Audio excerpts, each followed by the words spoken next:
Halo teman-teman, konnichiwa. Kembali lagi di Wagomu Japanese Class bareng aku Manda. Apa kabar semuanya? Genki desu ka minasan? Semoga kalian dalam keadaan baik-baik aja. Nah, di video kali ini Manda mau sedikit sharing nih, dan share info juga pastinya buat teman-teman semua. Pastinya teman-teman yang nonton video-video di Wagomu Japanese Class ini tuh pengen bisa bahasa Jepang, benar gak sih? Dan salah satu esensi dari belajar bahasa Jepang pastinya kalian harus menghafal atau menguasai kanji. Dimana nih kanji ini sendiri tuh bagi sebagian orang yang belajar tuh katanya aduh susah banget sih, karena kanji sendiri tuh jumlahnya sangat banyak teman-teman. Bukan ratusan, bahkan jumlahnya ada ribuan. Yang Manda sendiri nggak tahu sih jumlah tepatnya tuh ada berapa tuh. Wah, kayaknya banyak sekali teman-teman. Nah, makanya kali ini Manda mau coba mengubah mindset teman-teman di sini supaya kalian menganggap kanji itu mudah ya.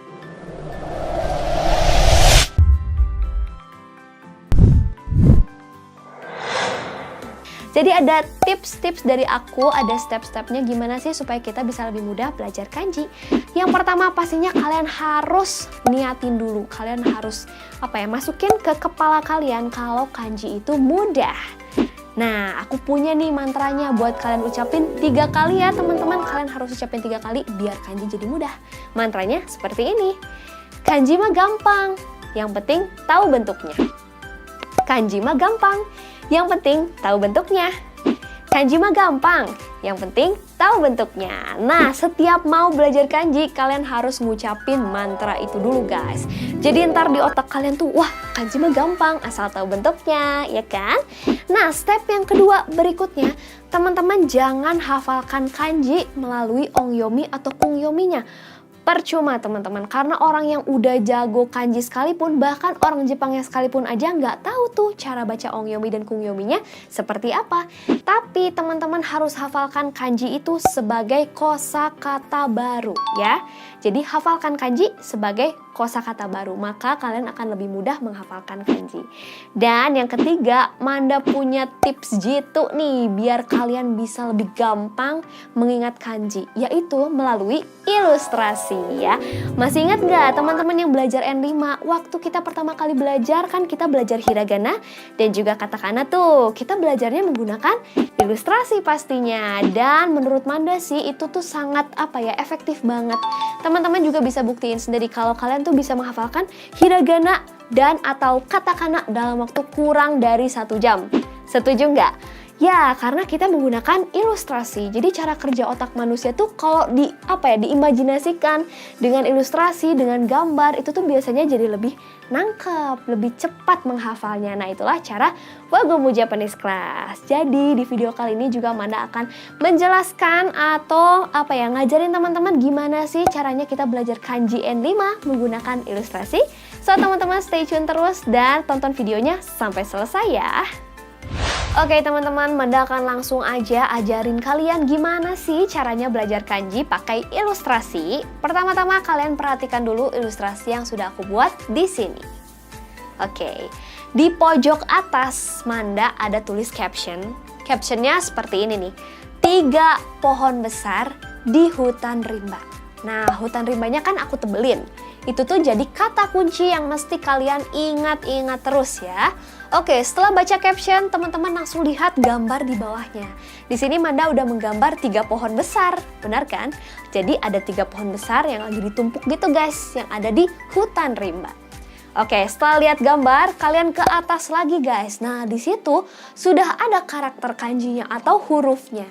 Sudah Manda tuliskan dan ternyata kalau kalian lihat-lihat ternyata bentuknya memang seperti 3 pohon besar yang ada di tengah hutan rimba. Betul kan? Oke, jadi hurufnya seperti itu.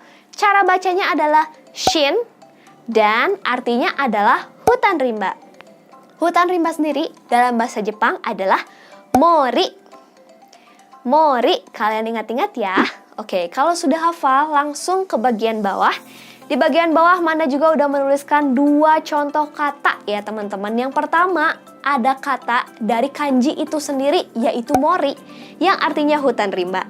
Dan di sebelahnya lagi di situ Manda udah tulis kata lain yang menggunakan kanji tersebut yaitu shinrin alias kayu atau hutan, teman-teman. Nah, seperti itu cara belajarnya. Kita langsung aja lihat contoh-contoh lainnya di ilustrasi berikutnya. Oke, teman-teman, kanji berikutnya kita akan lihat ilustrasi lagi. Seperti ini ilustrasinya. Oke, teman-teman langsung aja perhatiin caption yang di atasnya. Manda tulis tangan nunjuk ke bawah. Nah, kalian praktekin juga boleh guys, biar lebih masuk ke otak ya. Tangan nunjuk ke bawah. Bawahnya juga Manda bold, itu artinya kata kunci yang harus kalian ingat-ingat terus ya. Dan di bawahnya pun Manda sudah ilustrasikan gambar tangan yang sedang menunjuk ke bawah. Tapi jempolnya gini ya guys. Hap, kayak gini. Oke, setelah ini teman-teman langsung aja ke bagian atas lagi. Nah, di bagian atas ini sudah ada ilustrasi kanjinya sendiri atau karakter kanjinya. Yang ternyata nih bentuknya tuh seperti tangan yang sedang menunjuk ke bawah guys. Bener kan? Mirip kan?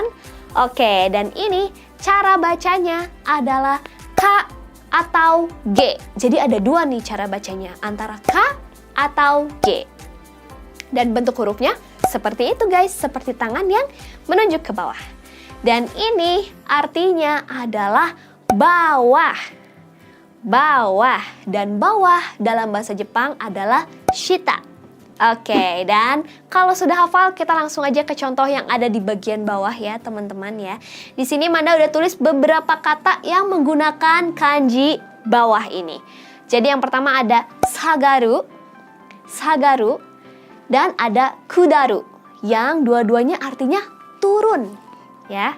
Kudaru dan sagaru artinya turun. Satu lagi ada bersatu dengan kanji lain guys.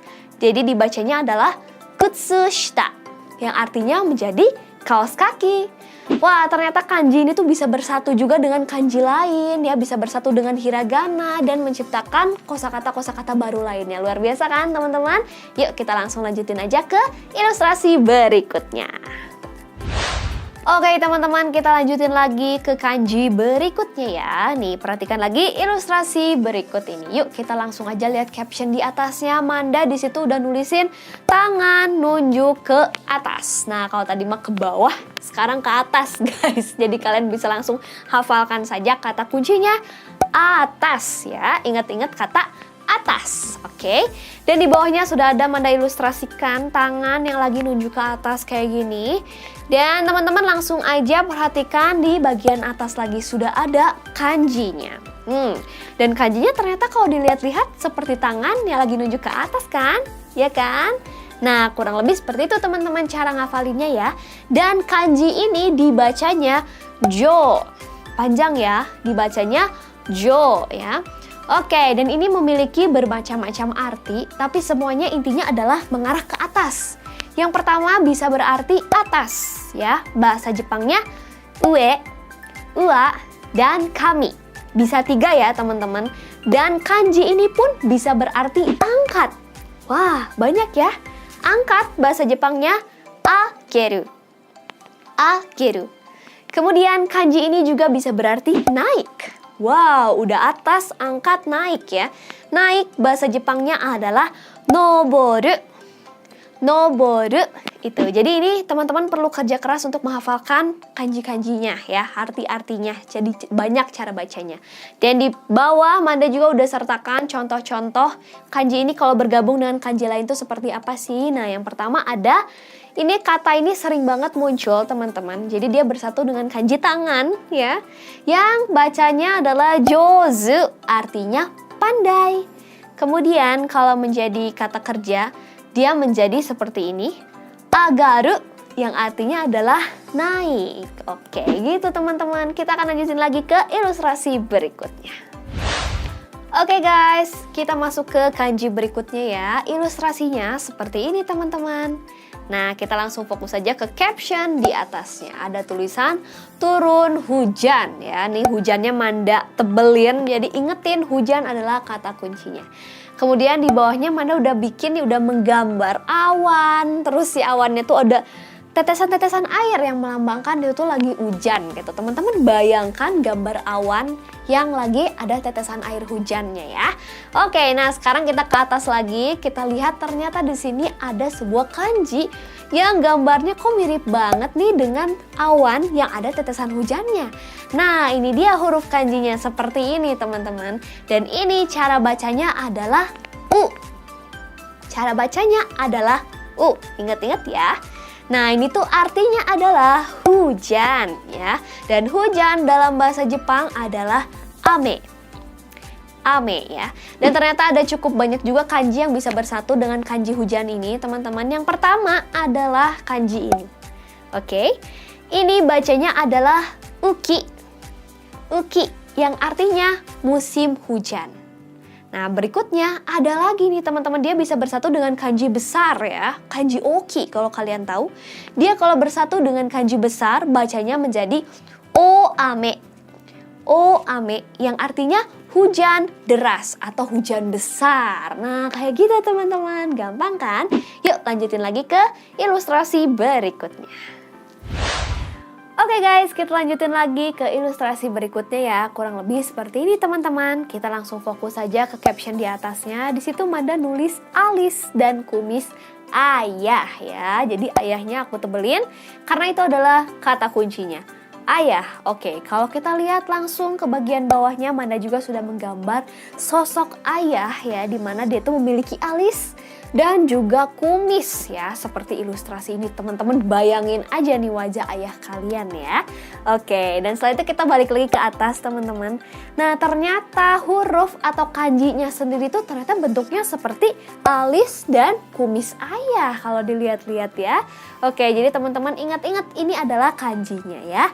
Dan kanji ini cara bacanya adalah fu. Ya, cara bacanya adalah fu. Fu ini artinya adalah ayah. Dan ayah dalam bahasa Jepang adalah cici. Ingat-ingat ya, cici. Oke, dan ternyata kanji ayah ini sendiri tuh bisa bergabung dengan kanji-kanji lainnya teman-teman. Kita langsung lihat aja contohnya di bagian bawah udah Manda sertakan 3 kanji ya, 3 gabungan kanji. Yang pertama di sini ada fubo. Fubo seperti ini tulisannya teman-teman, yang artinya adalah ayah ibu. Fubo artinya ayah ibu karena terdiri dari kanji ayah dan juga kanji ibu ya. Oke, dan berikutnya kanjinya seperti ini teman-teman.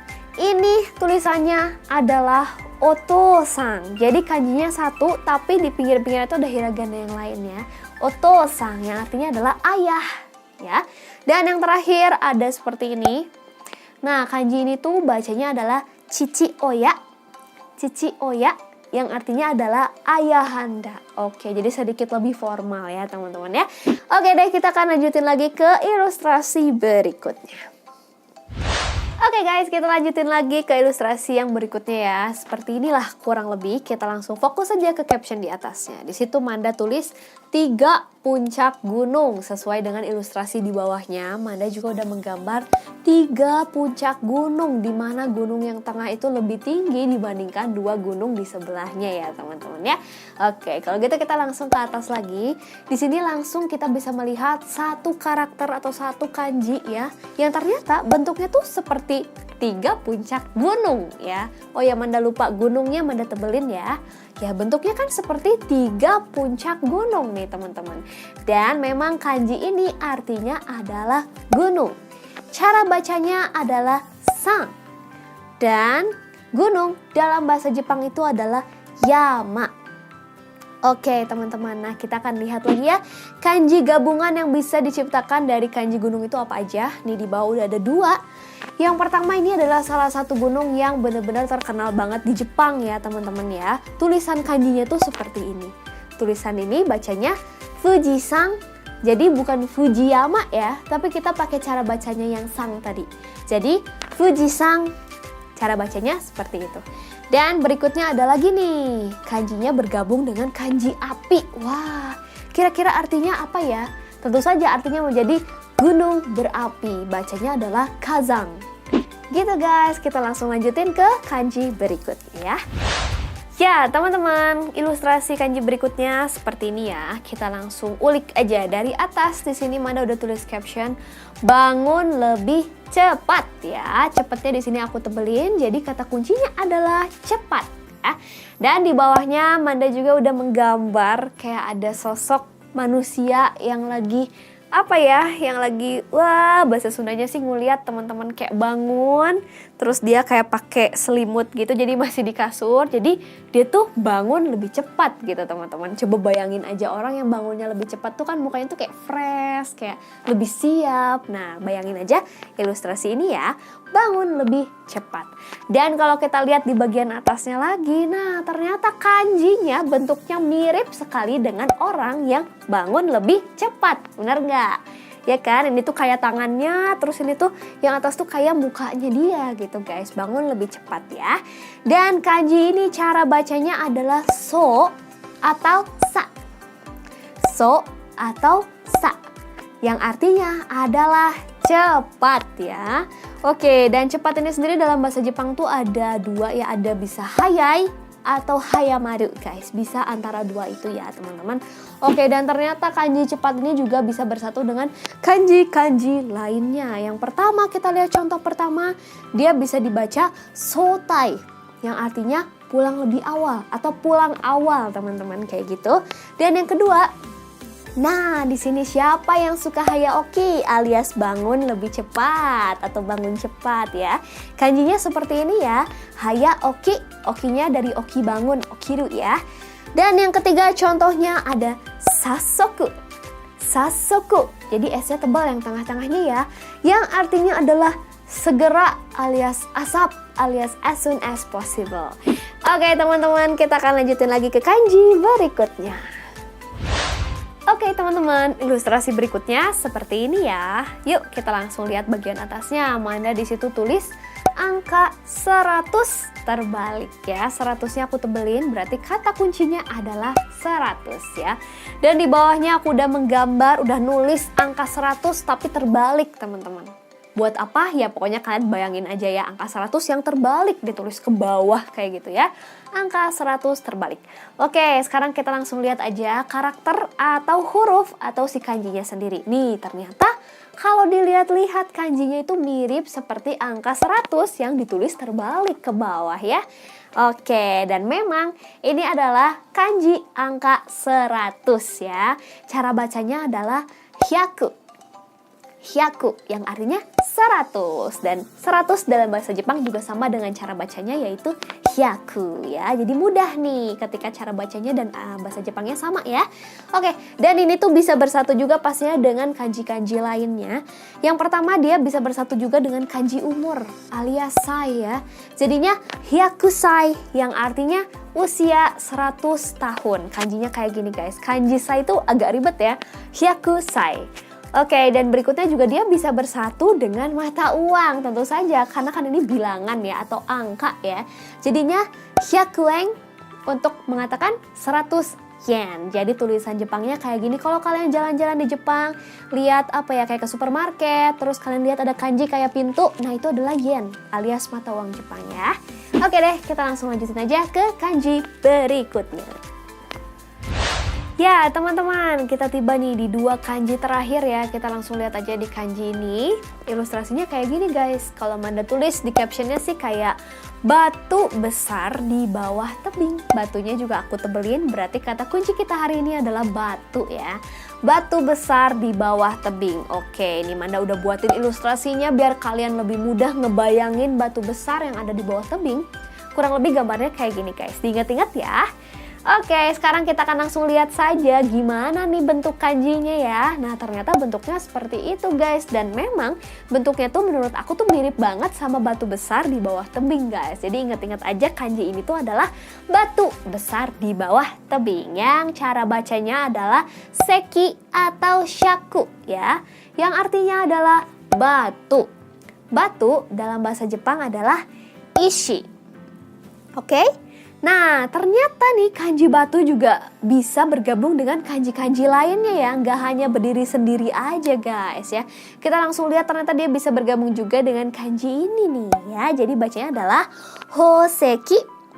hoseki yang artinya perhiasan. Nah, berikutnya dia juga bisa bersatu lagi dengan kanji lain, teman-teman. Dan bacanya adalah jishaku. Jishaku yang artinya magnet, ya. Ada lagi, satu lagi. Nah, ini juga dia bisa bersatu dengan kanji oil, teman-teman, yang bentuknya seperti itu. Kotak-kotak ada air-airnya di pinggir.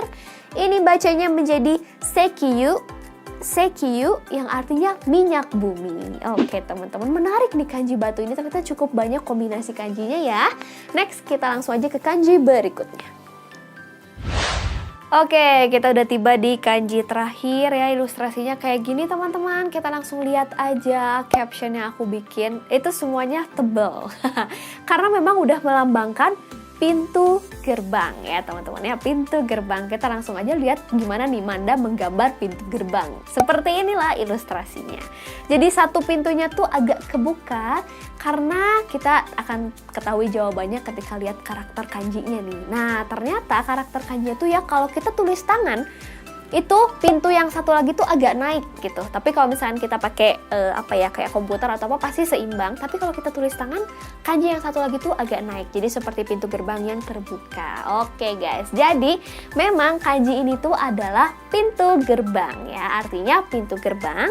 Cara bacanya adalah mong. Dan pintu gerbang dalam bahasa Jepang adalah kado. Kado, pendek ya, kado.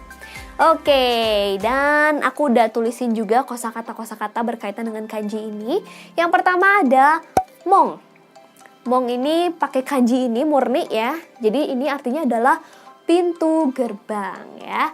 Berikutnya ada lagi, ternyata maknanya itu bisa sangat jauh dari pintu gerbang loh teman-teman. Ketika dia bergabung dengan kanji sen, ini maka bacanya menjadi senmong, yang artinya spesialis kejuruan kayak gitu guys. Jadi kalau kalian lagi milih-milih spesialis kejuruan, nah inilah kanjinya senmong.